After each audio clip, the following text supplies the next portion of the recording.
So I guess my question is this. Was President Donald Trump wrong to give blanket clemency to the January 6 defendants? Thank you, Ranking Member. A couple of things on that. One, the power of the presidential pardon is just that, the president. My question to you, though, is do you think America is safer because President Trump issued these pardons to 1,600 of these criminal defendants, many of whom violently assaulted our police in the Capitol? Senator, America will be safe when we don't have 200,000 drug overdoses in 2 years. America will be safe when we don't have 50 homicides in a day. So you just won't answer the question. I'm going to say, I don't think we're safer. Matthew Huddle was sent back to Indiana. What we saw in the Senate hearing was not a man dodging questions. It was a man standing his ground against political pressure.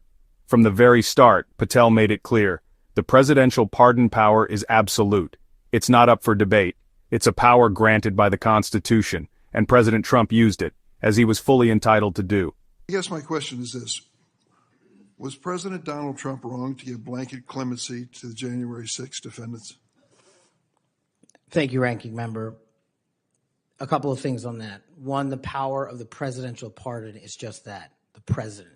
Well, I concede he has the authority. I'm asking, was he wrong to do it? And as we discussed in our private meeting, Senator, I have always rejected any violence against law enforcement, and I have, including in that group, specifically addressed any violence against law enforcement on January 6th, and I do not agree with the commutation of any sentence of any individual who committed violence against law enforcement. So do you think that America is safer because these 1,600 people have been given an opportunity to come out of serving their sentences and live in our communities again? Senator, I have not looked at all 1,600 individual cases. I have always advocated for imprisoning those that cause harm to our law enforcement and civilian communities.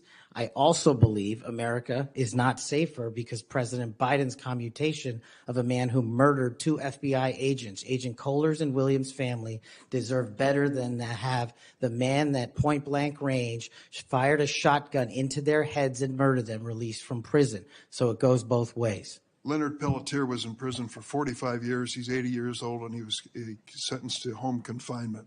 So he's not free, as you might have just suggested. He killed 2 FBI agents. That's true, he did, and he went to prison for it and should have.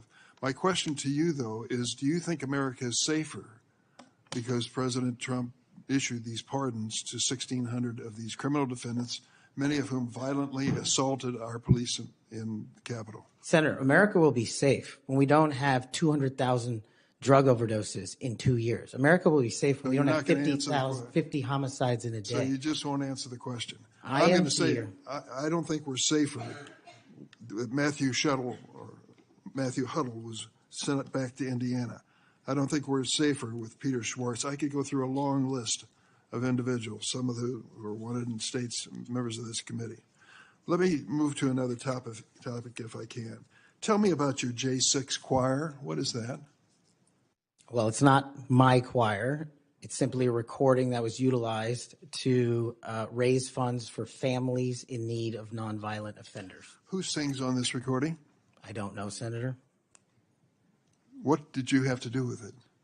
Simply to raise funds to assist families of nonviolent offenders whose kids needed college education payments and whose rent needed being paid. My understanding is that the performers on this J6 choir were the rioters who are in prison. I'm not aware of that, sir. I didn't have anything to do with the recording. You weren't aware of who made the recording? No, Senator. That's interesting. Did you receive any money for selling copies of that music or that recording? Absolutely not. Okay. You do have a foundation, though, do you not? I'm very proud of the Kash Foundation and the $1.3 million we've given to families in need across this country, including active duty service members, police officers, putting kids in college, and helping people in disaster relief areas rebuild their homes and their communities. Patel turned the tables when he brought up President Biden's commutation of Leonard Pelletier, a man convicted of killing 2 FBI agents at point-blank range. That's right, Biden gave a break to someone who murdered law enforcement officers. So where was the outrage then?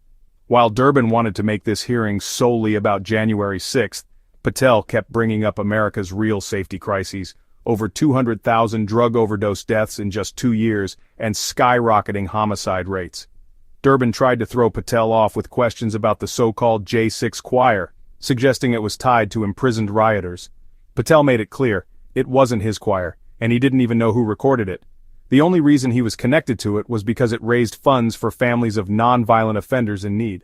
Patel finished strong by talking about his Kash Foundation, which has given $1.3 million to families in need, active duty service members, police officers, and disaster victims.